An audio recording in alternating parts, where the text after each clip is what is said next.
Bem-vindos a mais um vídeo da carteira do Cauê. Na verdade, este vídeo aqui eu estou gravando no dia 6 de março, porém é referente ao nosso investimento, ao nosso aporte de janeiro. Fevereiro eu não consegui gravar, então eu esperei até março para gravar para vocês aqui, mas é referente ao aporte de janeiro. Obviamente, quem é holder raiz já clica no curtir aqui, né? Já se inscreve no canal e ativa o sininho se não é inscrito, tá, pessoal? E para quem não sabe, o Cauê, ele é meu filho, tá aparecendo aí na tela. E todos os meses eu invisto R$ 250 para ele de forma pública, mostrando para vocês aqui os meus ideais, o que eu faço para analisar um ativo, né? Algumas questões aí importantes na análise dos ativos, qual é a minha intenção ao fazer isso para o meu filho, é justamente eu conseguir trazer para ele uma segurança financeira lá na frente. Então, nos primeiros vídeos da série, se você não viu, vá lá, porque lá está toda a estratégia por trás dos meus aportes aqui, por trás dessa carteira que eu estou montando para ele. Lembrando que é uma carteira focada em renda, não é focada em crescimento. Claro que a gente vai ter alguma coisinha ali focada em crescimento, que pegue também dividendos e crescimento junto, né, para dar uma diversificada na carteira, mas o foco aqui é renda. Então é claro que a gente não está buscando aquela rentabilidade absurda, e sim um aumento da nossa renda passiva para conseguir cada vez mais aumentando a bola de neve. Então, já curtiu o vídeo se você ainda não curtiu? Lembrando que eu faço isso aqui de forma gratuita, justamente para vocês terem uma noção e uma ideia, né, de como funciona o mundo dos investimentos, e mesmo em situações complicadas na qual a gente está vivendo hoje, os números falam por si só, né? Todo mundo vê aí o cenário no qual a gente está vivendo, com taxas de juros muito altas, o que afeta drasticamente a renda variável, no caso das ações, com os imobiliários, e está afetando drasticamente a nossa carteira. Então, embora todo esse cenário macro esteja complicado, eu, como investidor holder, tendo conhecimento do que fazer com esse capital, eu estou extremamente feliz, porque eu estou conseguindo comprar excelentes ativos a preços muito baratos, e a recompensa vai vir logo assim que a gente der essa virada de chave aí na nossa economia, perfeito? E hoje tem ativo novo na carteira do Cauê. Exato, vai ter uma nova ação na carteira do Cauê e eu vou estar explicando o racional do porquê eu vou estar escolhendo ela aqui hoje. Bom, vamos para a tela então. Já estamos aqui na corretora Rico, que é a corretora que eu utilizo para investir pro Cauê, né? A gente vê que ele tem um patrimônio de R$ 5.043. Quando a gente vai ver a evolução da carteira, como eu comentei, em função do cenário no qual a gente está vivendo, a gente está num momento sim complicado, entre aspas, em termos de rentabilidade, tá? Se a gente for pegar aqui rentabilidade desde o início, a gente pode ver que nós estamos perdendo para o CDI, nossa carteira está rendendo 8%, ali desde mês 10 ali de 2023, contra 17% do CDI. IPCA, estamos empatando ali com a nossa inflação praticamente, 8% a 7,77%, mas se for ver o Ibovespa, né, que é um dos índices que a gente tem que aí comparar, a gente está acima do Ibovespa, 8% contra 6,64%, e se for pegar o IFIX, que é o índice de fundos imobiliários, né, lembrando que metade da carteira do Cauê é fundos imobiliários, a gente está aí bem acima, 8% contra menos 2,35%, perfeito? Quando a gente vai aqui para a carteira do Cauê em si, a gente vê que ele tem investido hoje em torno de 46% em ações Brasil e 53% em fundos imobiliários, tá? Então a gente vê que ações está um pouquinho para trás. Se a gente for na planilha de ações, leve, né, Meta Leve, que inclusive foi nossa última compra, ela está um pouco para trás também, mas como eu comentei, vai ter ativo novo na carteira. Então a gente poderia investir em Meta Leve, porém eu quero adicionar um novo ativo. E por que eu quero adicionar um novo ativo, pessoal? Primeiro, né, já comentei também quando eu falei de Meta Leve, né, que eu quero ter uma exposição maior a empresas que trabalham, talvez tenham receitas de outros países, ou estejam relacionadas a commodities, que commodities elas vão alterar conforme o dólar, tá? Então essa é a minha intenção agora. A gente tem a Meta Leve, que ela tem receita de outros países, é uma receita mais diversificada. Aí a gente tem a Kepler, que indiretamente está ligada ali a commodities, né? Ela faz armazenamento de silos de grãos, enfim, silos para armazenamento de grãos, o que está ligado com agro, está ligado a commodity. E a gente vai adicionar uma empresa do agro, tá? Uma empresa, pessoal, que eu acho que está extremamente descontado. É uma empresa que vem crescendo muito, né? Embora esse momento conturbado, é natural que agora em 2024, né, no último ano, em 2024, os resultados dela tenham sido um pouco abaixo do que vinha sendo, né, em função da atual situação na qual a gente vive, mas, pessoal, ela apresenta um crescimento sustentável ao longo do tempo, desde que ela fez o IPO ali, que a gente tem os números ali de forma mais aberta, né? E é uma empresa na qual eu acredito que vai crescer muito. Então, se ela apresentar um crescimento de 5 a 10% ao ano, que é muito abaixo do que ela vem apresentando lá desde o início, ela já justifica estar extremamente descontada. Então, a empresa que eu estou falando, pessoal, é a Boa Safra. Tá? A Boa Safra aqui, então, é uma empresa que atua na produção de sementes de soja no Brasil. Tá? Se a gente for ver, ela está no novo mercado, então ela foi criada em 2009, né? Porém ela foi listada, se não me engano, em 2021, que ela fez seu IPO. Foi ali, mais ou menos, ali a gente pode ver até bem certo logo. Uma coisa importante que eu sempre gosto de ver, né? Se o controlador da empresa tem ações da mesma, porque, pô, ele conhece a empresa, ele está lá no dia a dia, e se ele não tiver ações, pô, alguma coisa estranha deve ter. Então a gente vê aqui que o Marino, né, que é o CEO da empresa hoje, ele tem sim ações, 26%, né, assim como a Camila, 26% de ações ordinárias, então tem sim bastante ações da empresa, o que mostra o skin the game, né, a pele em risco. É uma empresa então que movimentou aí, teve de receita em 2022, que está um pouquinho desatualizado, fundamentei, né? Estamos em 2025, eles ainda não atualizaram aqui 2022. Então vamos ver aqui mais para baixo, se a gente consegue ver aqui na tabela. Aqui está mais atualizado, pessoal. Então, se a gente for pegar aqui desde o início, lá 2017, que a gente tem os dados aqui, a gente vê um grande crescimento de receita, como eu falei, 2024 natural, que tenha tido uma queda em função do cenário, mas um EBITDA crescente, margens interessantes, margens liberando na casa acima dos 10%, os margens de EBITDA, né?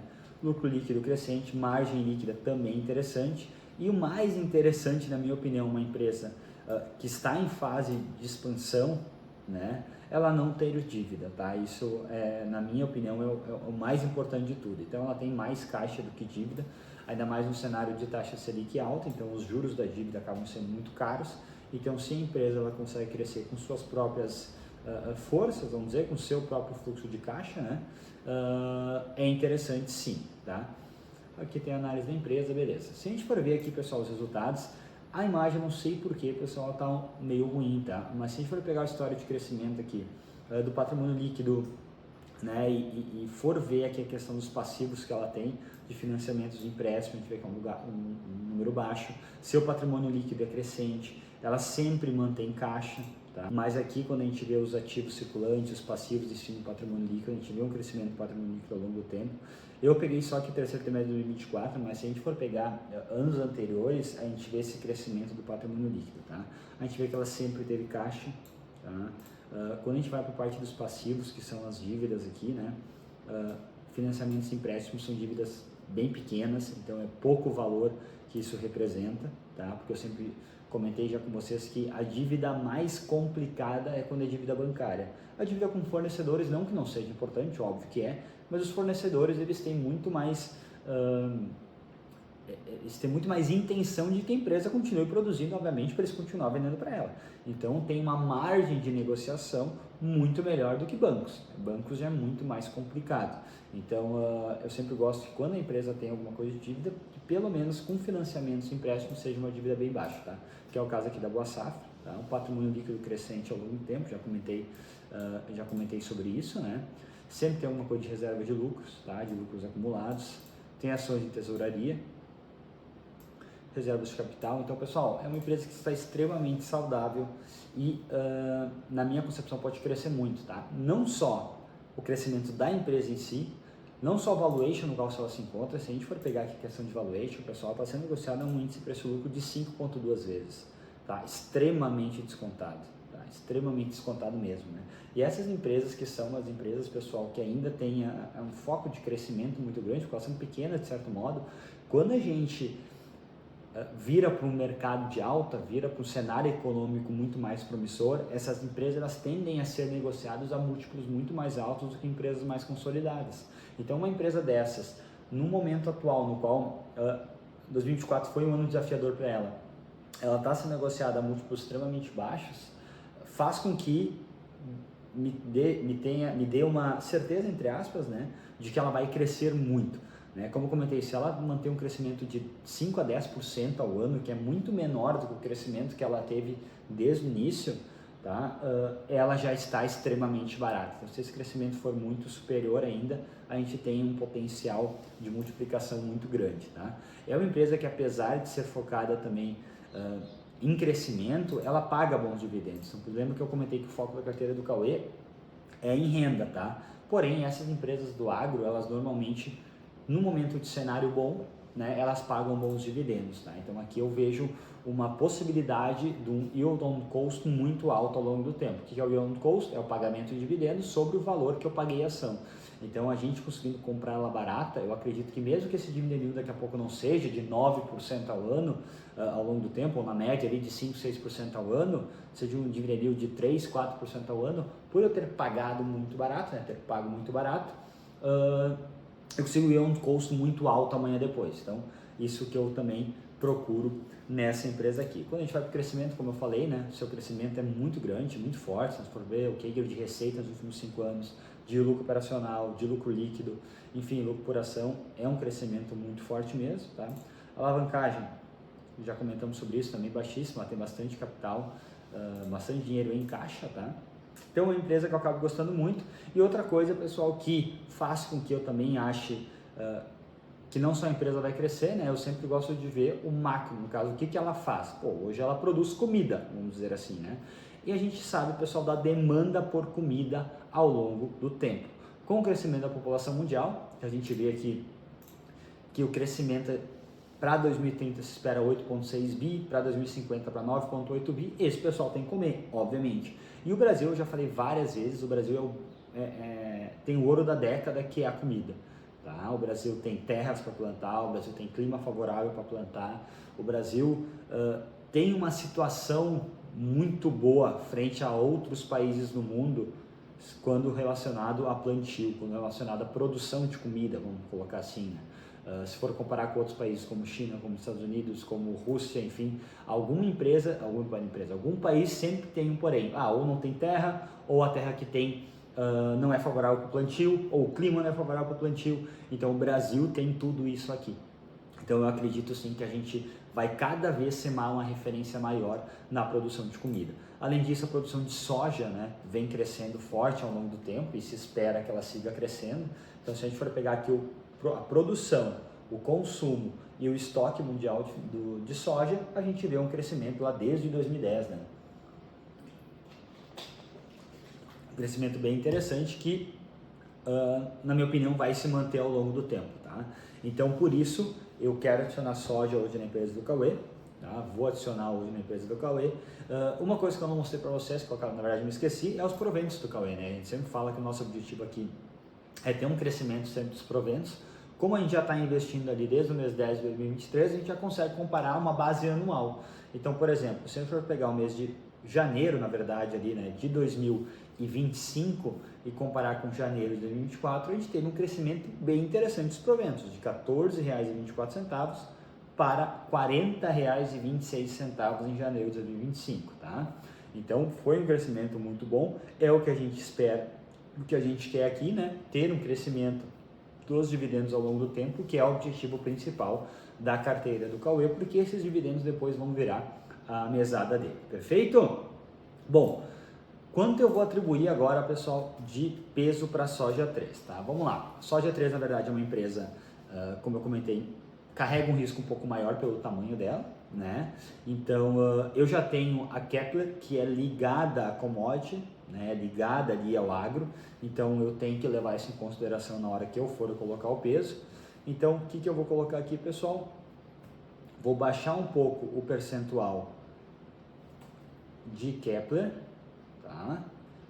E vou baixar aqui um pouco também o percentual, deixa eu botar aqui, de Sanepar e Bradesco, que eu tenho um percentual bem alto aqui, tá?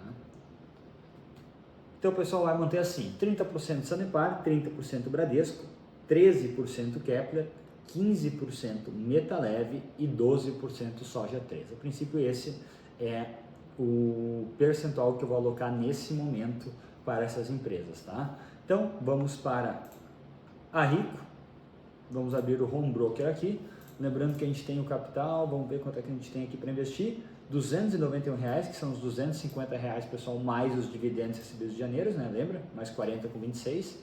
Então, temos R$291 para investir.